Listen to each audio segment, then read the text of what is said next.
નમસ્કાર વિદ્યાર્થી મિત્રો, ફરી પાછું આપનું સ્વાગત છે આપણી ઓફિશિયલ યુટ્યુબ ચેનલ એટલે કે કેમેસ્ટ્રી વિથ સરમાં. વિદ્યાર્થી મિત્રો, ગત લેક્ચરમાં આપણે સમૂહ 13ના તત્વો વિશે માહિતી મેળવી હતી, એના સંયોજનો વિશે માહિતી મેળવી હતી અને પ્રશ્નો આપણે સોલ્વ કરેલા હતા. તો આજના લેક્ચરમાં સમૂહ 14ના તત્વો અને તેના સામાન્ય ગુણધર્મોની ચર્ચા કરવા જઈ રહ્યા છીએ. તો સૌ પ્રથમ સમૂહ 14ના તત્વોની ઇલેક્ટ્રોનની રચના વિશે વાત કરીએ તો સમૂહ 14નું પહેલું તત્વ જેનો પરમાણુ ક્રમાંક 6 છે કાર્બન, જેની ઇલેક્ટ્રોન રચના He2s2 2p2. તત્વનું નામ કીધું મેં કાર્બન, જેનો પરમાણવીય દળ પરમાણવીય ભાર 12 ગ્રામ પ્રતિ મોલ. એના પછીનું તત્વ 14 નંબરનું જેનું નામ છે સિલિકોન, જેનો પરમાણુ ક્રમાંક 14 અને જેની ઇલેક્ટ્રોન કોન્ફિગરેશન Ne3s2 3p2, જેનો પરમાણવીય દળ 28.09 ગ્રામ પ્રતિ મોલ. તો વિદ્યાર્થી મિત્રો, આ બેયને જોઈને તમને ખબર પડી ગઈ કે આની સામાન્ય ઇલેક્ટ્રોન રચનામાં કોમન શું હશે? ns2 np2 અને આગળ તો કે નિષ્ક્રિય વાયુઓ. એના પછી 32 નંબરે આવશે જર્મેનિયમ.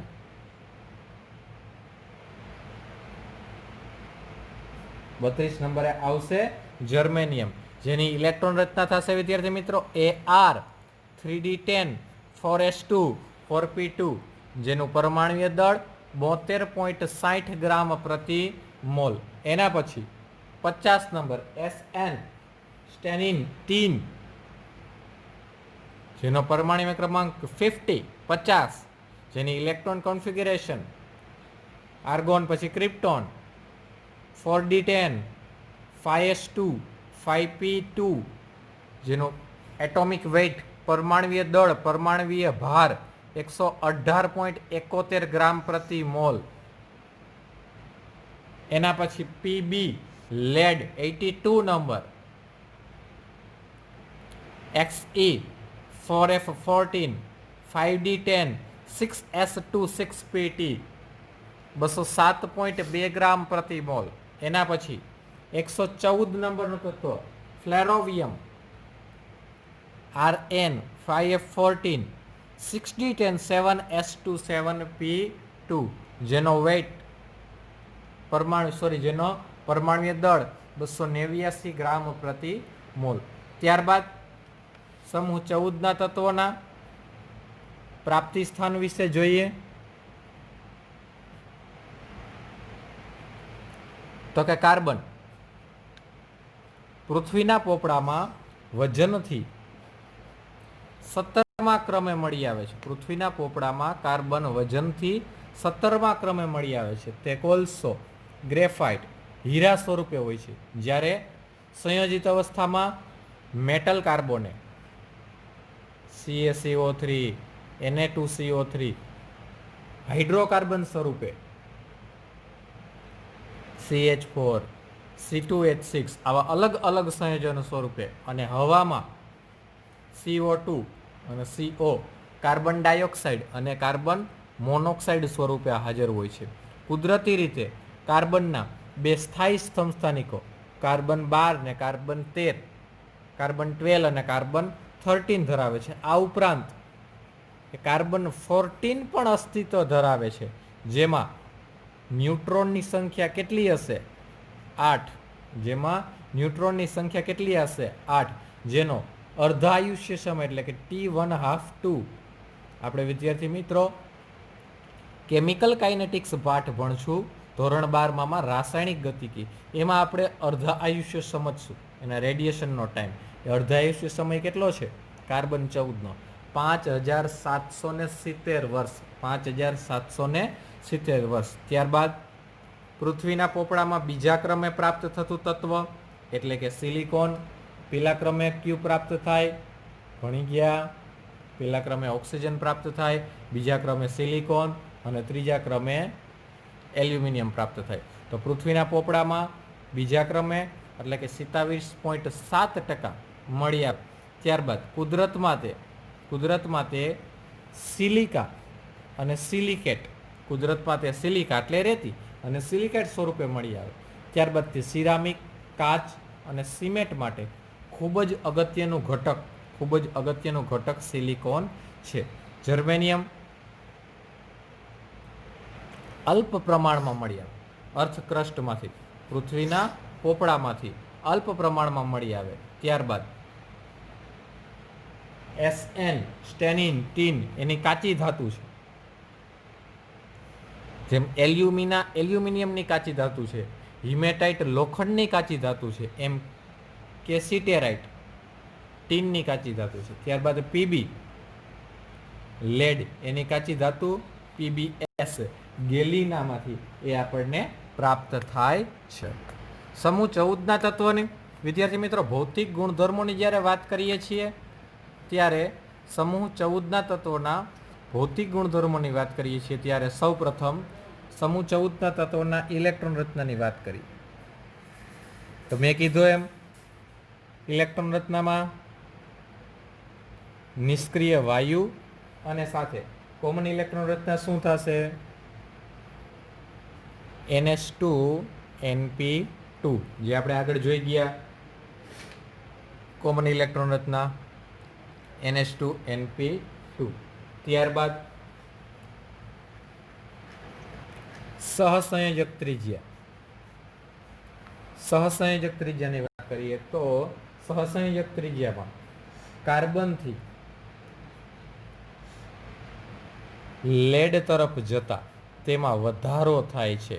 કાર્બનથી લેડ તરફ જતા તેમાં વધારો થાય છે. જો હું વાત કરું કાર્બન, સિલિકોન, જર્મેનિયમ, ટીન અને લેડની, તો કાર્બનની સહસંયોજક ત્રિજ્યા 77 પાઇકોમીટર, સિલિકોનની સહસંયોજક ત્રિજ્યા 118 પાઇકોમીટર, જર્મેનિયમ સહસંયોજક ત્રિજ્યા 122 પાઇકોમીટર, ટીનની સહસંયોજક ત્રિજ્યા 140 પાઇકોમીટર, લેડની સહસંયોજક ત્રિજ્યા 146 પાઇકોમીટર. તો વિદ્યાર્થી મિત્રો મૂલ્યોના આધારે જ આપણે કહી શકીએ કે સમૂહમાં ઉપરથી નીચે તરફ જતા સહસંયોજક ત્રિજ્યામાં વધારો જોવા મળે છે. એના પછી સહસંયોજક ત્રિજ્યા પછી વાત કરું તો આયનીકરણ એન્થાલ્પી.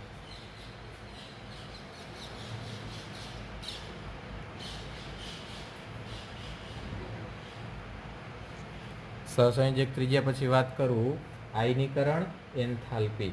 તો આયનીકરણ એન્થાલ્પીમાં શું જોવા મળે વિદ્યાર્થી મિત્રો? તો કે in group up to down શું થાય છે? તો કે in group up to down અંતર વધતા કર્ષણ ઘટે માટે આયનીકરણ એન્થાલ્પીમાં ઘટાડો જોવા મળે છે. જોઈએ તો આયનીકરણ એન્થાલ્પીમાં કેવો ઘટાડો જોવા મળે? ધારી લો કે હું પ્રથમ આયનીકરણ એન્થાલ્પીના મૂલ્યની વાત કરું.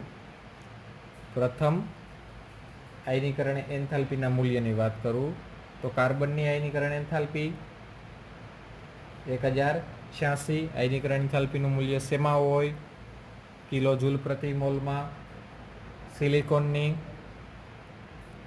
786, જર્મેનિયમની 761, ટીનની 708 અને પીબી લેડની 715 કિલોજૂલ પ્રતિ મોલ. તો આપ જોઈ શકો છો in group up to down આયનીકરણ એન્થાલ્પીમાં ઘટાડો જોવા મળે છે. ત્યારબાદ વિદ્યુત ઋણતાની વાત કરીએ.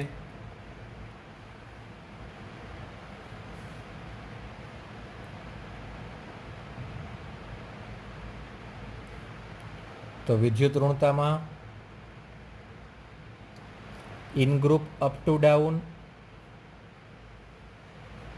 સમૂહમાં ઉપરથી નીચે તરફ જતા વિદ્યુત ઋણતાનું મૂલ્ય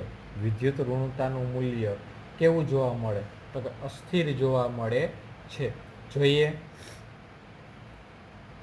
કાર્બન માટે વિદ્યુત ઋણતાનું મૂલ્ય 2.5, સિલિકોન માટે વિદ્યુત ઋણતાનું મૂલ્ય 1.8, જર્મનિયમ માટે 1.8, ટીન માટે 1.8 અને લેડ માટે 1.9.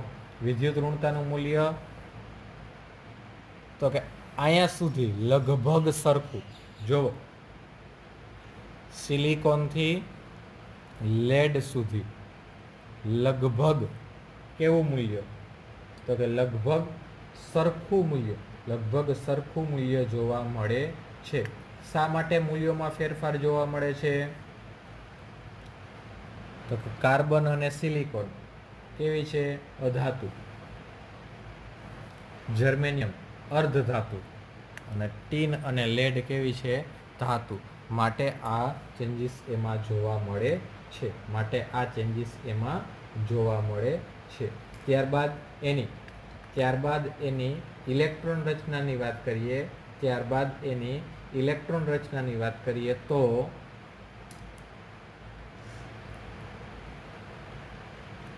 ઈ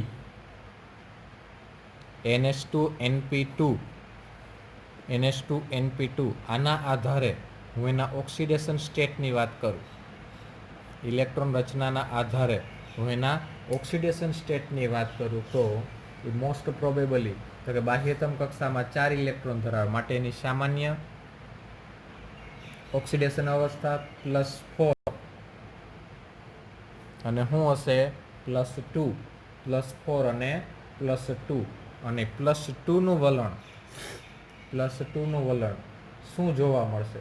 +2ના વલણનું જર્મેનિયમ, એનાથી વધુ ટીન અને એનાથી વધુ પીબી. સૌથી વધુ +2નું વલણ કોણ ધરાવે? પીબી +2 એનું વલણ ધરાવે છે. અને ખાસ કરીને કાર્બન અને સિલિકોન +4 અને એસએન જ્યારે +2 વલણ ધરાવે, ટીન જ્યારે +2 વલણ ધરાવે ત્યારે તે રિડક્શન કરતા તરીકે વર્તે છે. અને મોસ્ટ પ્રોબેબલી કાર્બન 4 કરતા વધુ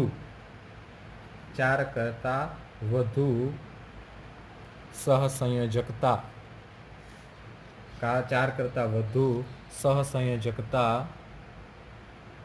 દર્શાવી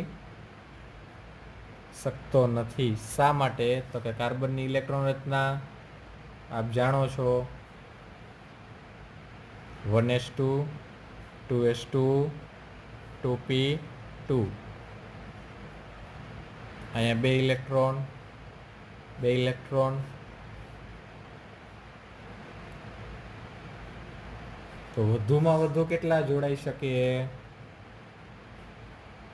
ભાગીદારીમાં? 4. આનાથી વધુ એ સહસંયોજકતા દર્શાવી શકે નહીં. માટે જ દર્શાવીએ ને કાર્બનને આપણે, યાદ કરો, 4 થી વધુ કાર્બન સહસંયોજકતા દર્શાવી શકે નહીં.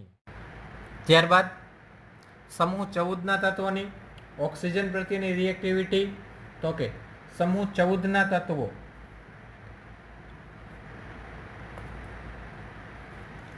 ઓક્સિજનની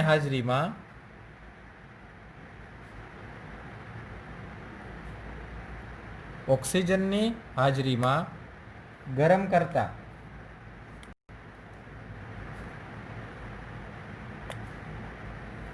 બે પ્રકારના ઓક્સાઇડ બનાવે. એક મોનોક્સાઇડ ઈઓ પ્રકારના અને બીજું ડાયોક્સાઇડ ઈO2 પ્રકારના. મોનોક્સાઇડ અને ડાયોક્સાઇડ. મોનોક્સાઇડમાં SO, SNO, SiO, PbO ડાયોક્સાઇડમાં એ જ બધા એ જ પ્રમાણ CO2 SiO2 GO2 આ પ્રકારે ડાયોક્સાઇડ હશે. હવે એના ઓક્સાઇડોને જે આપણે ક્લાસિફાઈડ કરીએ એના ઓક્સાઇડને આપણે ક્લાસિફાઈડ કરીએ તો નેચરના આધારે 3 રીતે ક્લાસિફાઈડ કરી શકાય. પહેલાં એસિડિક ઓક્સાઇડ. તો કયા ઓક્સાઇડ આવશે એસિડિક ઓક્સાઇડમાં? તો કે carbon dioxide, silicon dioxide, germanium dioxide. ઉભયગુણી ઓક્સાઇડ એની વાત કરીએ તો SnO2 અને PbO2, લેડ ડાયોક્સાઇડ અને ટીન ડાયોક્સાઇડ. જ્યારે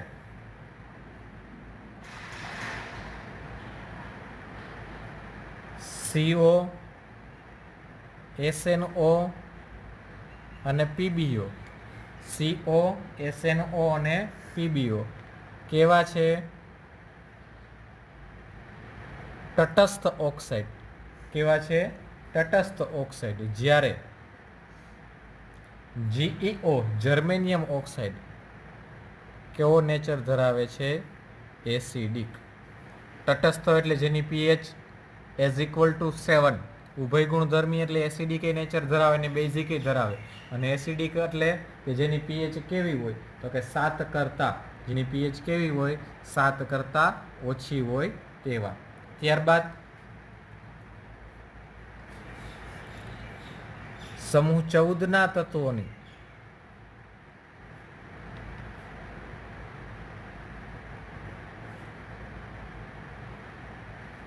પાણી પ્રત્યેની રિએક્ટિવિટી, પાણી સાથેની પ્રક્રિયા, પાણી સાથેની ક્રિયાત્મકતા, પાણી સાથે કેવી રિએક્ટિવિટી દર્શાવે સમૂહ 14ના તત્વો? તો ખાસ MCQમાં પૂછાયું વિદ્યાર્થી મિત્રો, કાર્બન, સિલિકોન, જર્મેનિયમ અને લેડ. કાર્બન, સિલિકોન, જર્મેનિયમ અને લેડ તેના પર પાણીની અસર થતી નથી. તેના પર પાણીની અસર થતી નથી. જ્યારે સ્ટેનિનની પાણીની બાષ્પ સાથે પ્રક્રિયા કરવામાં આવે તો સ્ટેનિન ડાયોક્સાઇડ અને સાથે H2 વાયુ છૂટો પડે છે. ત્યારબાદ સમૂહ 14ના તત્વોની હેલોજન પ્રત્યે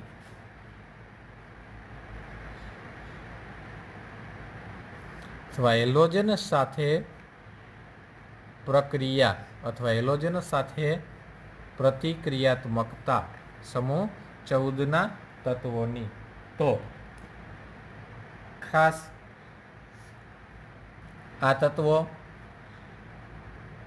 MX2 અને MX4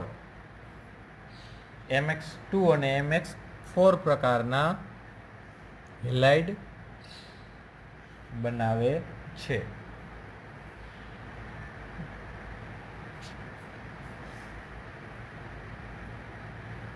કાર્બન સિવાયના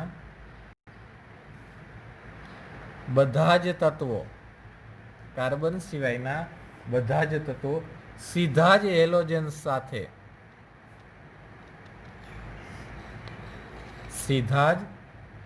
હેલોજન સાથે જોડાઈને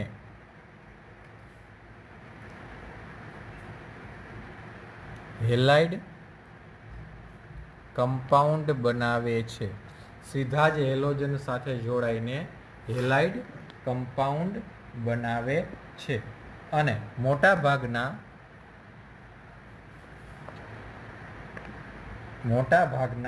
MX4 પ્રકારના કમ્પાઉન્ડ કેવો નેચર તો કે સહસંયોજક કેવો સહસંયોજક સ્વભાવ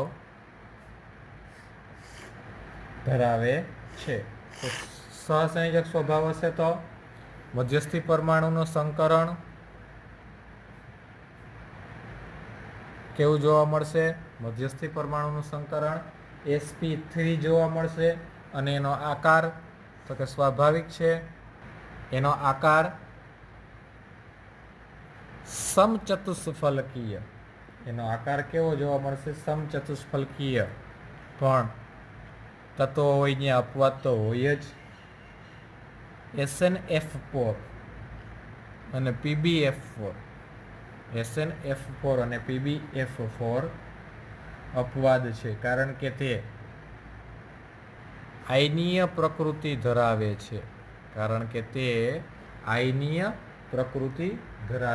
છે.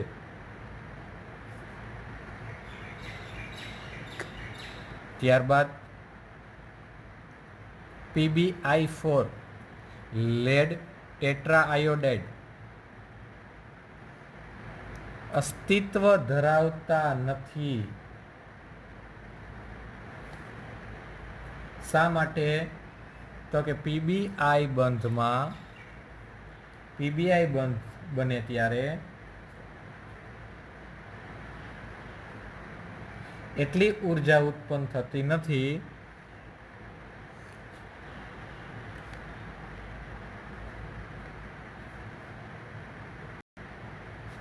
જેથી 6s2 ના ઇલેક્ટ્રોન અયુગ્મિત થાય અને પીબીની આજુબાજુ ચાર અયુગ્મિત ઇલેક્ટ્રોન પ્રાપ્ત કરી શકે. માટે PbI4 અસ્તિત્વ ધરાવતી નથી. ત્યારબાદ જર્મેનિયમ અને લેડ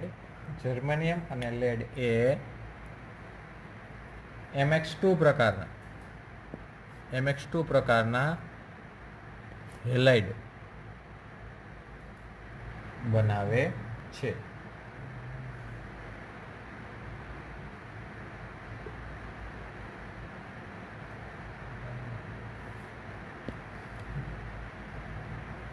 જર્મેનિયમ ડાયહેલાઇડે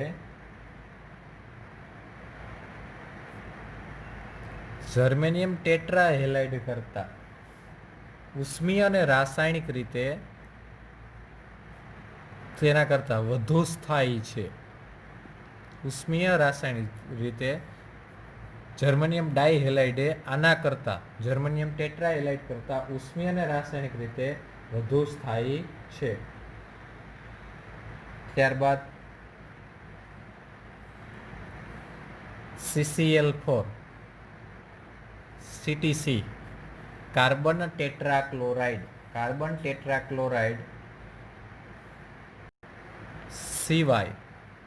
સિવાયના અન્ય બધા ટેટ્રાક્લોરાઇડ સરળતાથી જળ વિભાજન પામે છે. હાલો એક ઉદાહરણ જોઈએ.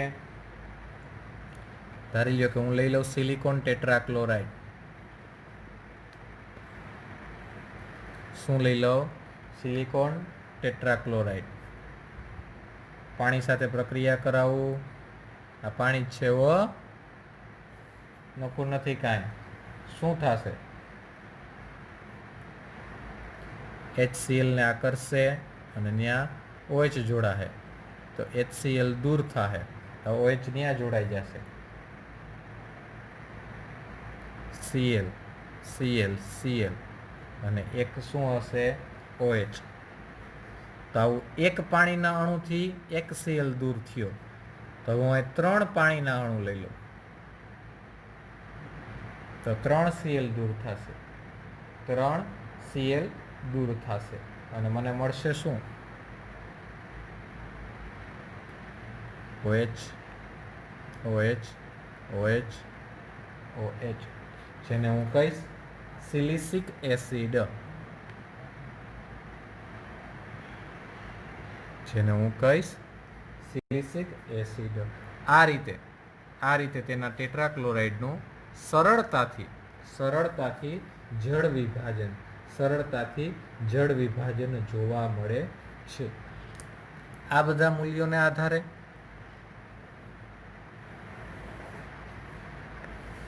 કાર્બનનું અલગપણું, કાર્બન શા માટે સમૂહના અન્ય તત્વો કરતા જુદો પડે છે, જોઈએ. એ કારણો જોઈએ કે કયા કારણોના આધારે કાર્બન સમૂહના અન્ય તત્વો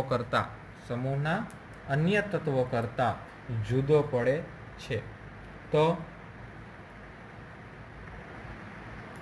કાર્બનનું નાનું કદ, ઊંચી વિદ્યુત ઋણતા, ઊંચી આયનીકરણ એન્થાલ્પી અને ડી કક્ષકોની ગેરહાજરી, આ મુખ્ય કારણો. ઊંચી વિદ્યુત ઋણતા, નાનું કદ, ઊંચી આયનીકરણ એન્થાલ્પી અને ડી કક્ષકોની ગેરહાજરી, જેના કારણે સમૂહના અન્ય તત્વો કરતા. ત્યારબાદ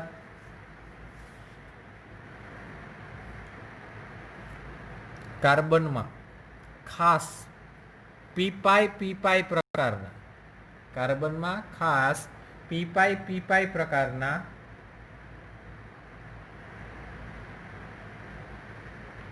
બહુબંધો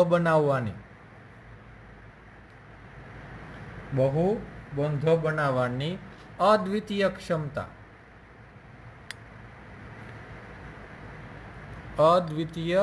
ક્ષમતા છે. માટે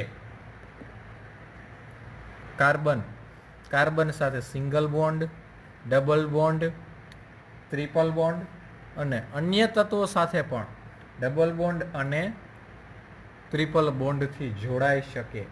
તો એને શું કહેવાય? તો કે કાર્બન અન્ય કાર્બન પરમાણુ સાથે શેનાથી? તો કે સહસંયોજક બંધથી જોડાઈને લાંબી શૃંખલા બનાવવાનું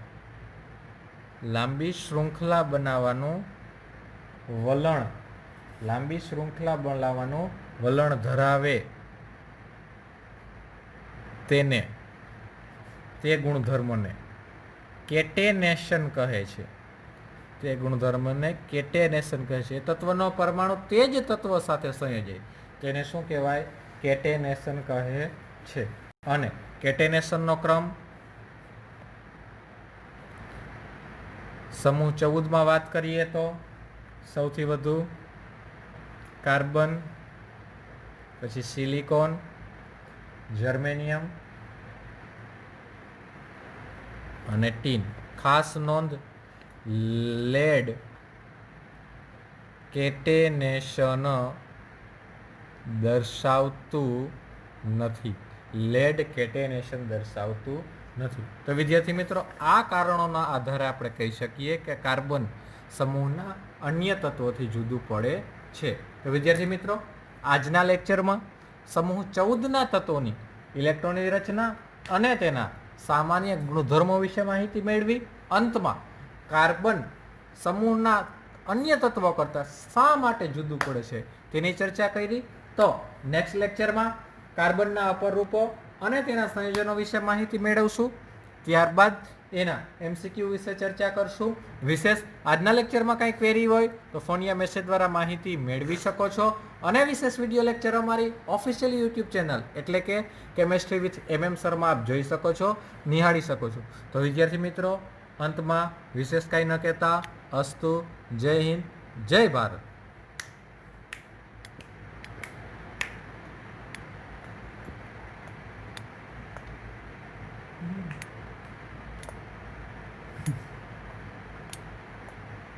થઈ ગયું.